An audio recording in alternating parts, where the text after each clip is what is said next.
Hi and welcome to The Venture. I'm Suzi Dafnis and I'm here with Robert Gerrish and Valerie Khoo.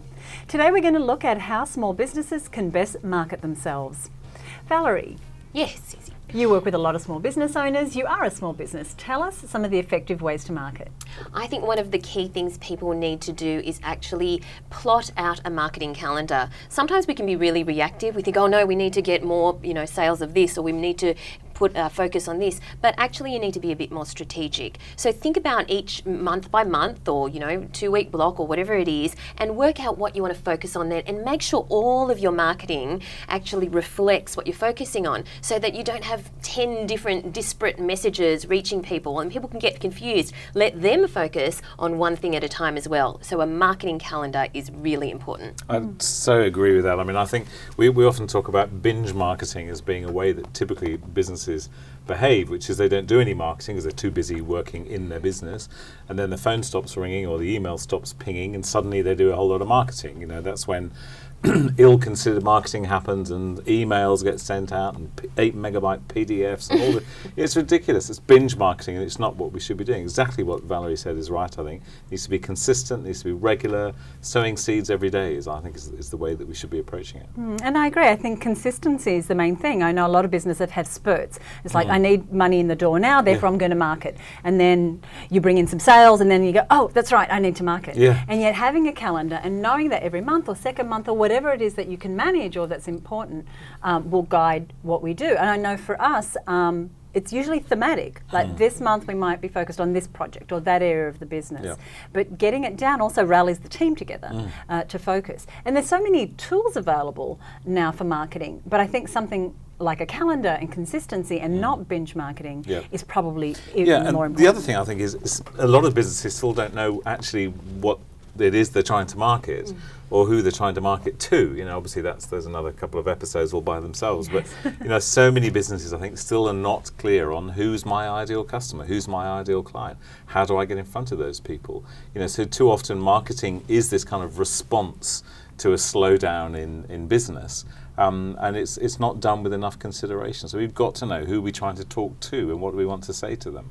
It's basic marketing stuff, but so many people still don't do it properly, I think. And sometimes we're looking for who the next customer is. How do I bring more customers? Well, we've got perfectly great customers that we could already be marketing to. So I like to look at it from spending time on marketing in two ways. One is, am I marketing to bring in new customers? And also, what could I market to my existing customers? Yes. And I think all too often, it's easier to think I need new customers rather than selling more of the existing. I think you've touched on one of the most neglected parts of small business marketing, and that is absolutely marketing to your existing customer, particularly marketing to the customer who's just bought from you. So if they've just bought and you've delivered the product or the experience, and of course it was fantastic, they're going to be feeling good about you. So if you market to them then, that's when they're particularly receptive to your messages because they've just had this fantastic experience with you.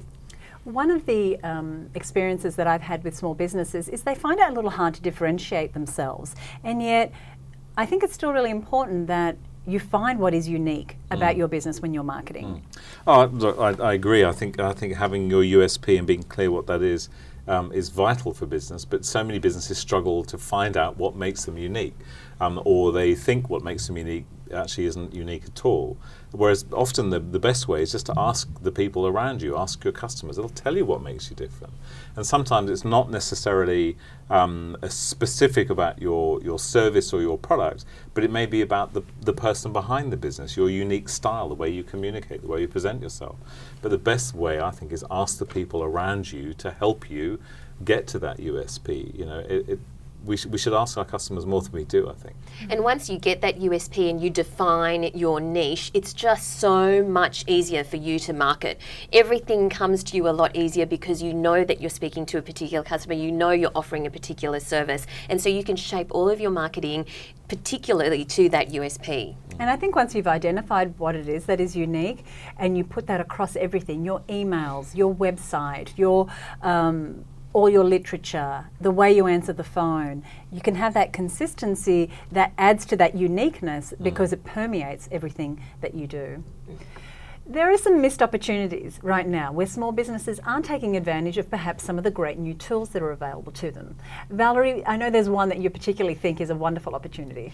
Well, it's something that you do a lot actually, Suzi, but I think a lot of small business owners don't take advantage of it, and I think that's webinars. I think that you can offer free webinars. They don't take a lot of your time as a small business owner, and they can be recorded and played again, but that's a great way for you to engage with your target customer, engage with some leads and prospects. They get to know you, as in your leads and prospects get to know you through the webinar, and also you get to showcase your expertise for half an hour or an hour or whatever it is. It's a fantastic opportunity that is extremely low cost, and I think people should give it a go.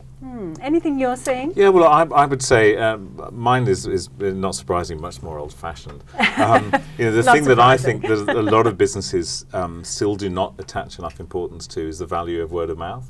We know from research that we've done that still 86% of business comes from word of mouth, not from Twitter or Facebook or anything else. It comes from good old-fashioned word of mouth. But in order for people to talk about you to someone else, they have to know what you do and who you do it for. And too often people make it too difficult for people to talk about them. And a sort of a test that I use is if your proposition can't be understood by a 9-year-old child, then there's something wrong. It's got to be clear, it's got to be simple, and then it can get passed on. But it will only be passed on if people know that you'd like them to pass it on. So word of mouth is the one thing that I think people can do more to accelerate, rather than just sit back and enjoying it. Do something to actually precipitate some word of mouth. And if you can't explain your business in a sentence, you really need to work on that, because your elevator pitch is so important for people to be able to pass on what you do. Okay, so when you're thinking about your small business marketing, we encourage you to look at what differentiates you, what makes you truly unique. We also ask you to look at what tools are out there that perhaps you haven't considered. Perhaps you use direct mail, email marketing, even a website, but maybe there are new tools out there that you could be using. Right? Let us know how it is you're marketing your small business and what's working. Thanks for joining us here on The Venture. We'll see you next time.